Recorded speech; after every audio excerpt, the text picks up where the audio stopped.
All right. I am here with the great Adam Ferrara, and I'm so appreciative for him for coming on to this podcast.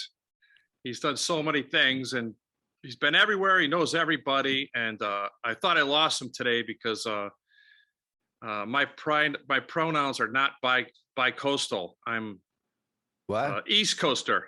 So Yeah. I thought I was on East Coast time. You're on West Coast time. Yeah, we worked it out. It worked out great because I wasn't ready for you anyway. We were like we had people setting up ladders and banging me in the head, and there's duct tape being used, and I don't know. There you go. It's like the Who when they recorded Quadrophenia. They were building their own studio as they were recording the album. And the only reason I know that is I just had Ethan Russell, the photographer, and Glenn Johns, the producer, on my show because the Peter Jackson movie, the Beatles, Let It Be. Yeah. The one that Peter Jackson recut is coming out Thanksgiving. So they were out doing promo. So I got to talk to the guys that shot the album cover and produced the record. It was great. Wow. So give us what's some new information we didn't know about the Beatles that you got? Here's what I got. Ethan Russell, the photographer, took all the pictures and everything. And he was friends with the Rolling Stones. Jim, this is the guy's first job was to photograph Mick Jagger. And his second job was to photograph John Lennon. It's all downhill from there. So he said he was closer with the Stones because he was hanging around the business office. And he doesn't have any idea why Mick Jagger told John Lennon that Alan Klein was okay. He's a crook. The whole reason they did the rock and roll circus because of the drug convictions and they couldn't tour. It's like first job, second job. What are you planning after this? A plane crash. I don't know. That's yeah. I'm done. Yeah. And scene. There you go. So that was fun. So I got to talk to both of those guys, and and I'm a big Beatles freak and the Who and everything. He shot the Ethan Russell also shot the cover for Who's Next, where they're being on the big obelisk. Wow. He told me how that story came around. He shot the book for Quadrophenia. Wow. And he shot. He was him and Linda McCartney were the last people to shoot the Beatles all together. It was the last photo shoot they ever had together as a band, and he was there for that. And wow. He shot the last footage of John and Yoko walking in Central Park before John got killed. Oh my gosh. Yeah, he was friends. He was like friends with the guys. So. Wow. Yeah. That's amazing. Yeah. That's amazing. So that's what I got on my podcast. I apologize to you because you got me on yours. You step down. I got a guy who knows a guy. That's almost as good. I got a guy who knows a guy. Yeah. Yeah. Sweet. So last time I talked, we we're both in the bunker. Right. Yeah. And you had some drive-in gigs. I did the driving gig. I did one down in San Diego for the Boys and Girls Club, and that was weird because first it's a drive-in theater, so I'm on stage. My voice is coming out through the radios, and I'm on the big screen. And I turned around and I looked, and like my mole looked like a ring ding. I was like, oh my God, I got to get that thing checked. I've never seen it that big. But what saved me, Jim, was there was a bunch of Top Gear fans that came down and pickup trucks, and they backed their trucks into the spaces and took out lawn chairs and sat in the bed of the truck and watched the show. So they were laughing. So I got a sense of rhythm. How did you get the Top Gear gig? That's a cool gig. We were doing, it was the end of Rescue Me. We were doing the Rescue Me comedy tour. We were on the tour bus.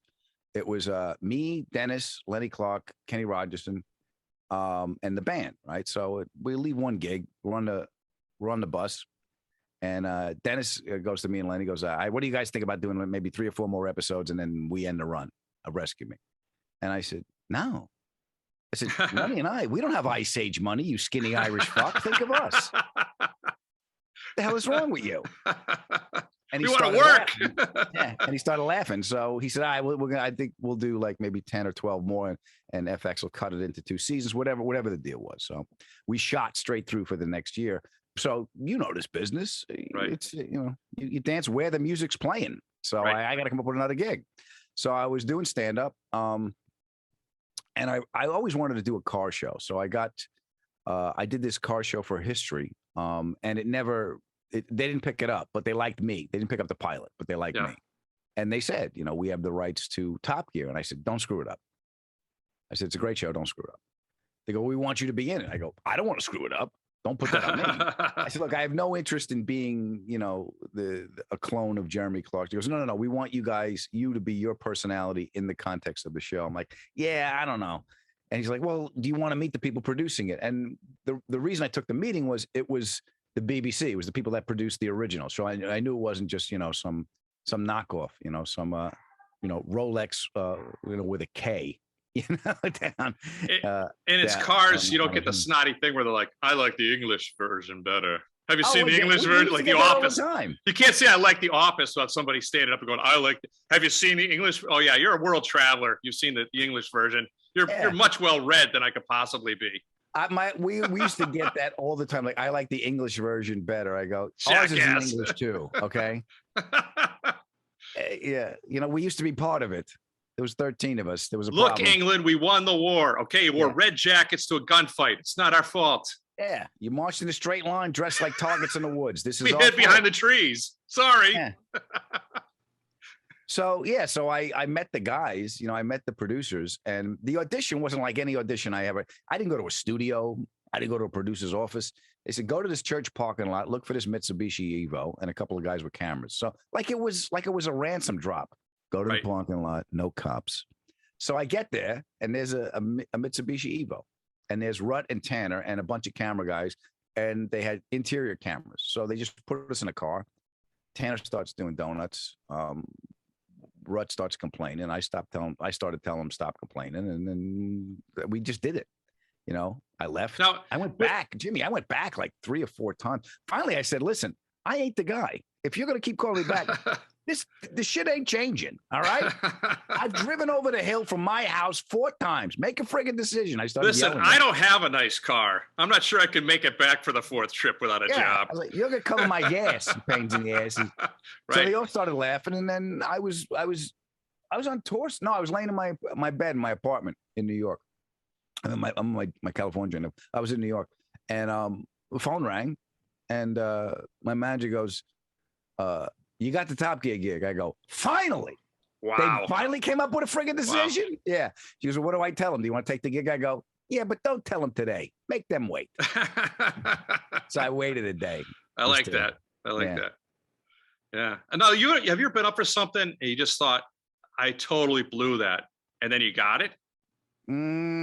Or you always feel like, man, I nailed that, and then you get it? I will tell you this. Yeah, I went back for something. I thought I blew the audition, and I went back for the. You go in for producers, and then you got to go back for studio, and then you got to go back for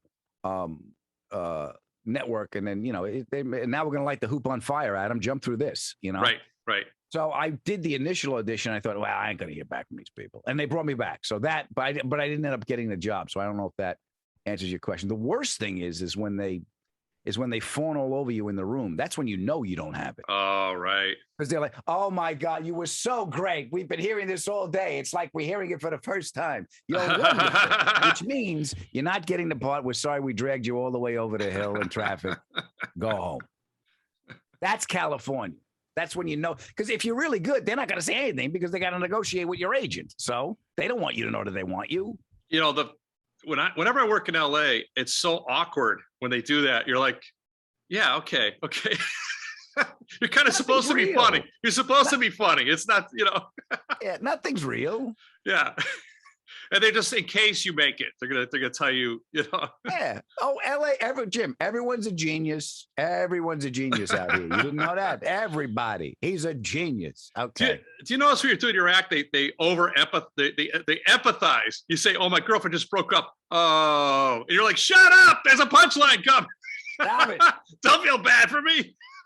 How do you like LA as opposed to New York? It's fine. My wife's happier here, so we got a house. She lived in that box in New York. I got a little apartment down in the Village. I still got it, and she lived there for 4 or 5 years while we shot Rescue Me. So she was just in that little Anne Frank suite I had. So yeah, we had that. My wife came down, and we lived in Upper West Side on the 5th floor walk up. Yeah, and then we moved to Queens, and we actually had a backyard. But she was like, "It's time." I was like, yeah, we gotta live like human beings now. Yeah, she's got rooms. There's the dog's here. She's got a backyard, so she's happy. So yeah, it's right. I'm right by the beach, so I walk right by Santa Monica. I can walk to the beach. I walk on the beach, Jimmy. I go like this. I live here. I mean, this is a guy like me shouldn't be living here. I'm like, I live here. That's great. Yeah, that's great. So what are you doing since like that? Are you doing now that you weren't doing a year ago? Everything, right?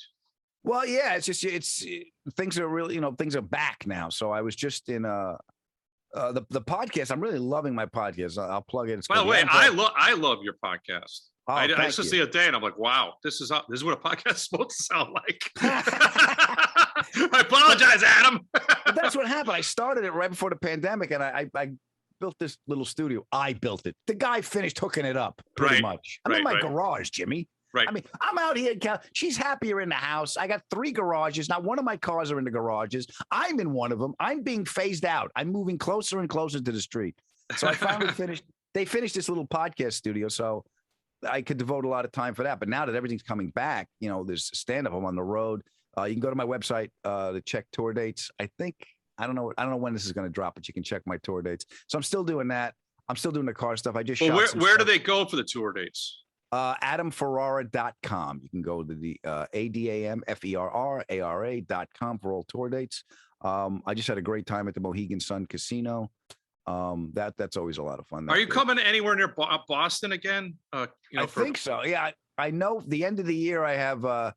I got. You should be Maryland. at Giggles. How are you not at Lenny's Brothers Club? I got to call Mike. Mike, Yeah. I'm coming in. You missed it. They had the tent in the parking lot. They had the best tent gig in America. I swear. It was Yeah? unbelievable. Yeah, it was unbelievable. Was it the Melody tent? Was that the one we used to do in Rhode No, Island? in the parking lot of Giggles. Of Giggles, yeah. They couldn't do shows inside, so they put a Sure. tent outside. But Mike, he set it up just exactly like the club. So Yeah. they closed the sides. They pumped in. I don't know what they pumped in, but That's great. it was great. I mean, I stuck my head in there. These guys are killing it, as they always Yeah. do. I just did an outdoor gig on Melrose. It was me, Greg Fitzsimmons, Oh yeah. Boston guy, Caroline Ray, and a couple other guys.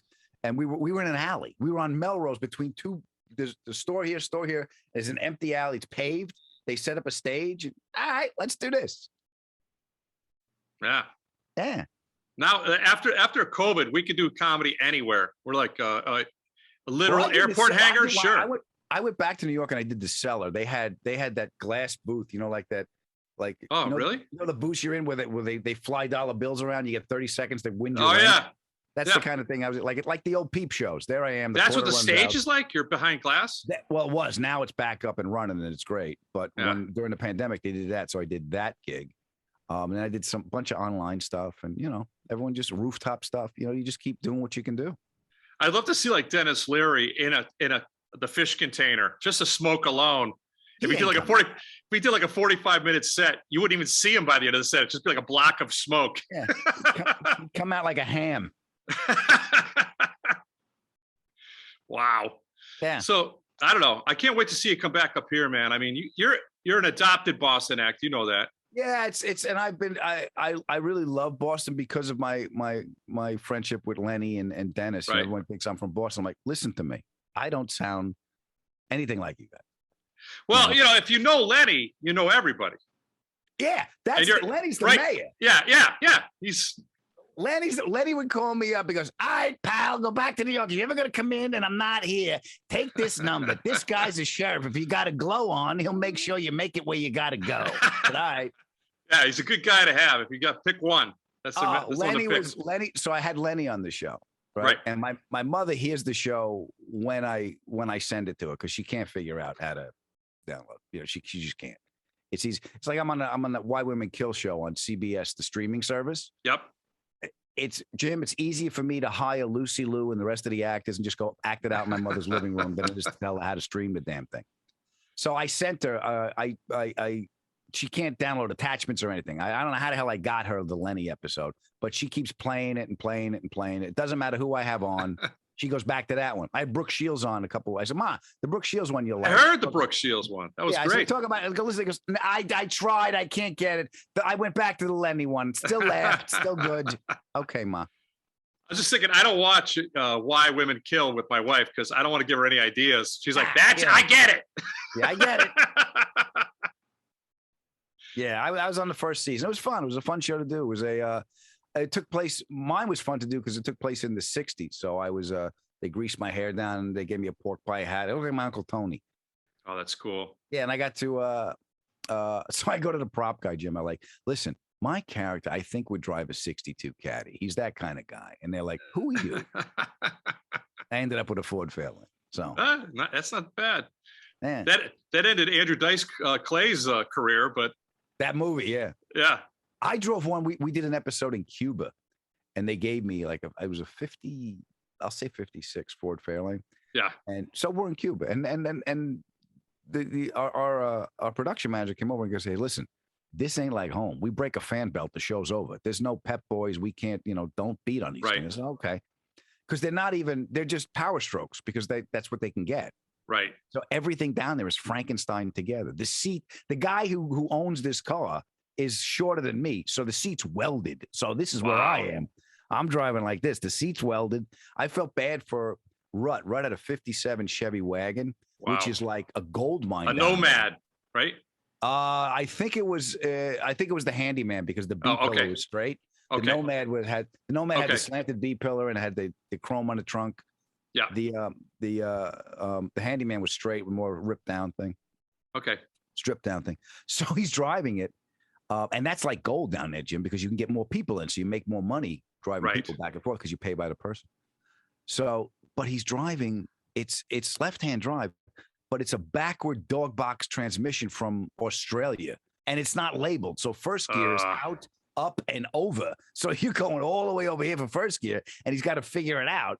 And he had to drive that. So yeah, but Cuba was beautiful. We went to the hotel where they shot The Godfather, smaller piece.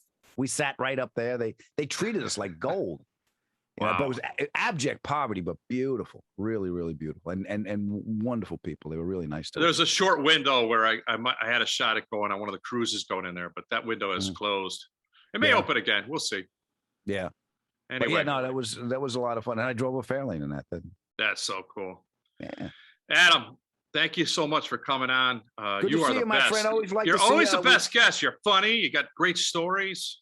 Well, I'm glad we did it today because tomorrow it all goes to shit, my friend. I can't do this anymore. All right. Well, us too. I got to leave because they're setting up Wi-Fi for tonight's shows are right here. So, well, please support Boston comedy. You guys have been very kind to me. I always love coming back to see you, Jim. Best to you and your family, and let's laugh again soon. All right? Yeah, and go see this guy. Adam is amazing. Thank you, Adam. There you go, brother. Okay. Hey, thanks for listening to the Big Comedy Podcast. If you enjoyed it and you want to hear more, please hit the subscribe button and the bell. Thank you.